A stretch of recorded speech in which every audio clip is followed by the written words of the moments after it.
Pessoal, beleza? Estão me ouvindo? Não? Não ouvindo, né? Pessoal, essa questão da máscara é complicada, né? Bom, hoje a gente vai continuar nosso tema, urbanização. Eu vou tentar ser bem breve e após essa explanação a gente vai ver um pouquinho mais exercícios lá no fórum. Então, boa atividade, concentração, estudo, né? Tudo isso favorece aqueles que querem sucesso. Bom, falamos um pouquinho de urbanização nesse mês de maio, né, segundo bimestre. Esse processo ele vai até o final do século XVIII, onde 90% da população de cada sociedade ela vivia no campo. Então, até esse século, todos praticamente moravam nas áreas rurais. E aí começou um processo de mudança, né, uma mudança radical, destacada aí com a Revolução Industrial. Isso aconteceu por quê? Por conta dessa palavrinha aqui, ó, mecanização no meio rural, que, em outras palavras, seria o quê? A entrada de máquinas no meio rural, onde a maioria das pessoas foram, vamos dizer assim, desempregadas e tiveram que buscar outra forma de trabalho nas indústrias, né? O que formou, que a gente chama de urbanização. Então, lembra dessa palavra, ó, mecanização concentrou a urbanização por conta da industrialização. Tudo termina em ano, beleza? Então, para a gente ter ideia, na população urbana e rural do mundo, aqui a gente vê um gráfico que mostra essa evolução de 1950 até o ano de 2050, possivelmente, né? Por isso que está com esses asteriscos aqui. Então, a população rural ela era bem maior do que a população urbana, certo? Só que lá em meados de 2010, a população urbana superou a rural e há uma tendência de subir bastante, né? A população rural ela vai diminuir ao longo do tempo. As pessoas vão procurar mais as cidades. Porém, alguns países populosos ainda são rurais, como a China, a Índia, têm a maioria da população ainda morando no campo, apesar de serem primeiro China e segundo país, a Índia, o segundo país mais populoso do mundo. Então, desse processo de urbanização, também houve algumas transformações no papel das cidades, né, na economia das cidades.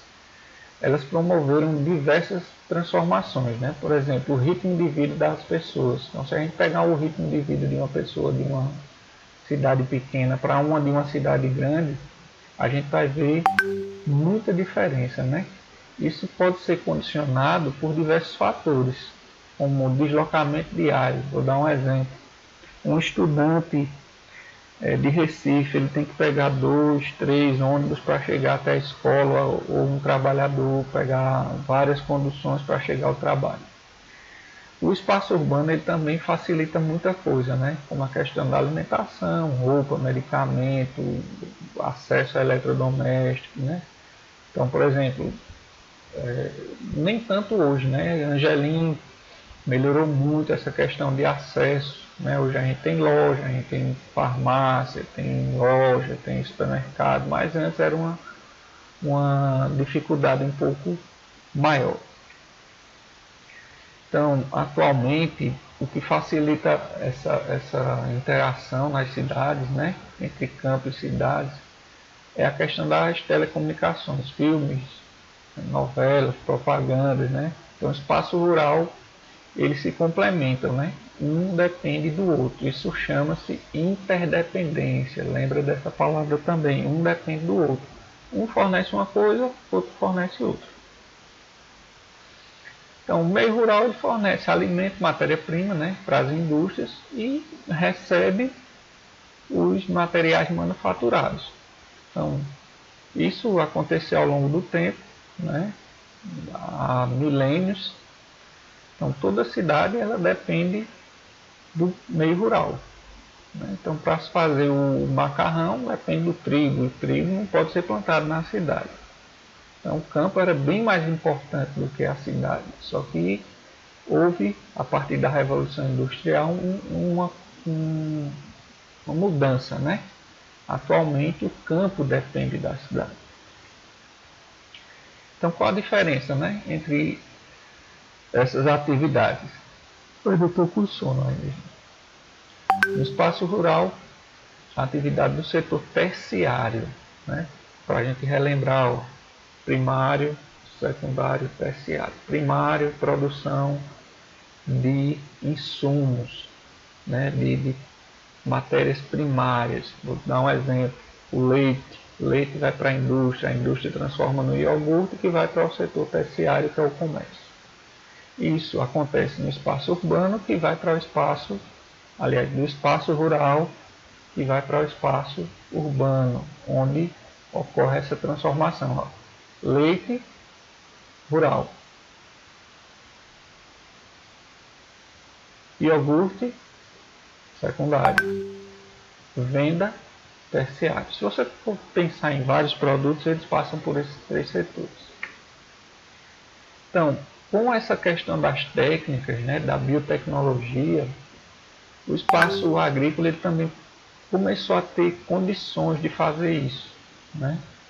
Criar certos animais, peixes, né, condições artificiais sem grandes espaços disponíveis. Então, um exemplo hoje de cidades que são 100% urbanas, a gente tem Singapura, na Ásia, Hong Kong, na China, as Ilhas Caimã, né, no Caribe, e o Vaticano. O Vaticano é um país totalmente urbano. E aí vem os recursos, né? Que imagem, vamos dizer assim, estranha, né? Uma casa de taipa, mas que a tecnologia está presente lá, né? Isso aí foi em Carrancas, no interior de Minas Gerais. Bom,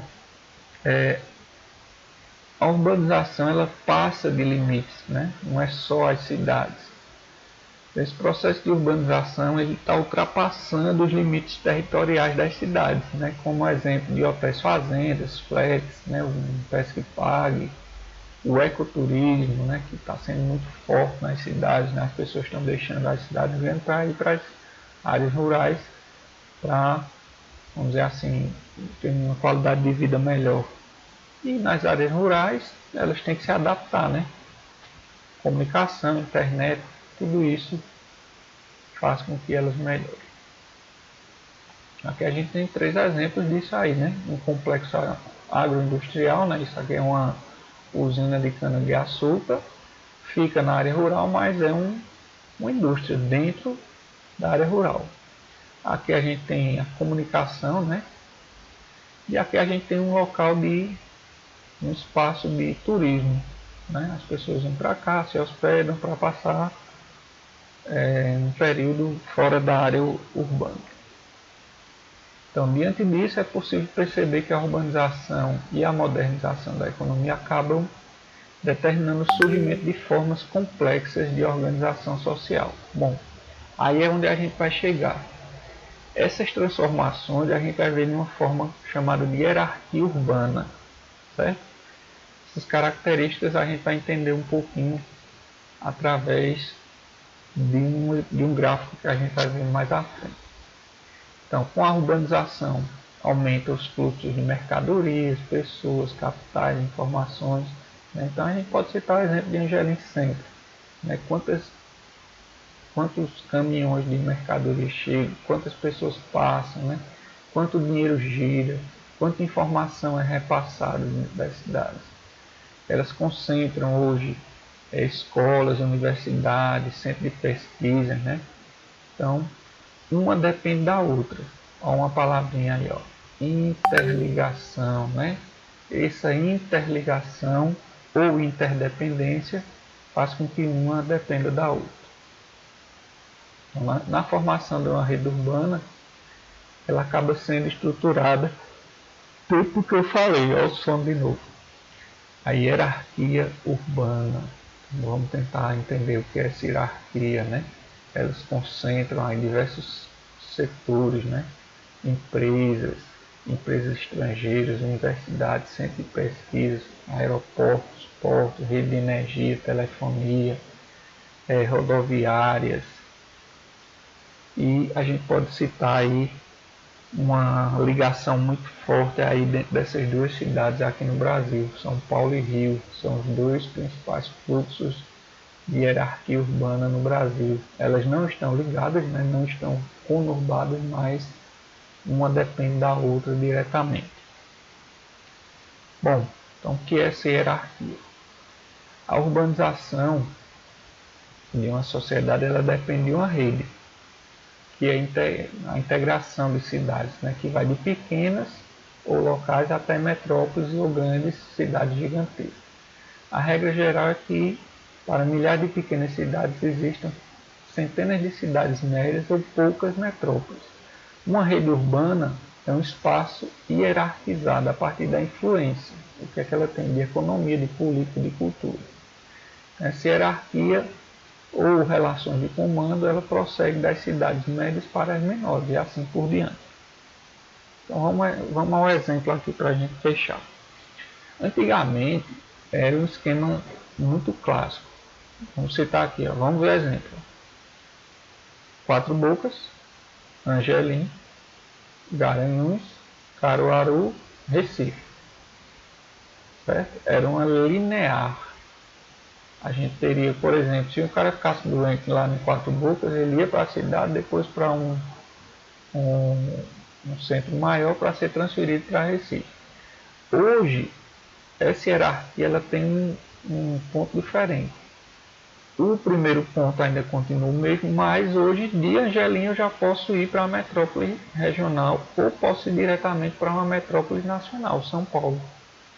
Então, se a gente for pensar em economia, entra nesse esquema. Se for pensar em saúde, entra nesse esquema. Se for pensar em educação, também entra dentro desse esquema.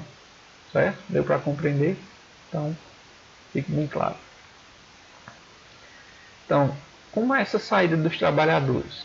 Nos países desenvolvidos, como eu disse, foi a mecanização. Nos subdesenvolvidos, principalmente pela concentração de propriedade rural. Ou seja, foi um fator de expulsão que a gente viu na aula passada, né? Fatores repulsivos e fatores atrativos. No caso dos países subdesenvolvidos, né, os países pobres, as pessoas migraram para as cidades porque não encontravam emprego. E aí elas tinham que migrar para a área urbana. E aqui três itens que a gente viu, né, na aula passada: conurbação, megalópole, megacidade. Sempre lembrar desses três termos. Cidade global, o nome global, né? É um conceito de que essa cidade ela tem influência no mundo inteiro. Exemplo, olha o exemplo aqui, Nova York, Tóquio, Londres, que são os principais centros financeiros do globo terrestre. Bom, a urbanização e metropolização nas metrópoles, né, elas são marcadas por esse gráfico, né? Uma grande cidade ela é uma metrópole, né? Um centro de comando, tanto político, quanto cultural, quanto de pesquisa, né? Só que isso também está se estendendo para cidades pequenas também. E aqui a gente tem um mapa que mostra as principais megacidades mundiais. Só que eu acho esse mapa um pouco antigo, né? Ele é mostrado de que forma? Quanto maior a bolinha, né? Quanto maior a bolinha e a cor, maior o número de moradores. E a taxa de urbanização ela é mostrada através dessa corzinha verde. Então, por exemplo, o Brasil ele tem superior a 80% de urbanização. E tem essas duas cidades como principais megacidades daqui, né? Ok?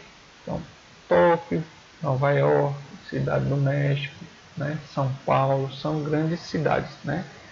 Que se destacam nessa questão da aglomeração urbana. Megalópole, a gente tem um exemplo aqui, ó. Área urbana, essa área laranja, foi falado acho que na aula passada também, né? No caso dos Estados Unidos, que ela mexe com várias cidades lá desse grupo dos Estados Unidos, é chamada de Balls Wash, né? Por conta de Boston, fica por aqui, né? Cadê Boston? Aqui, ó, Boston e Washington. Toda essa área aqui laranja é área urbana. Então, por essa junção dessa área urbana, né, dessa conurbação, eles deram esse nome. E aí, essa Balls Wash, ela une várias cidades e fica localizada nessa área leste dos Estados Unidos. Ok?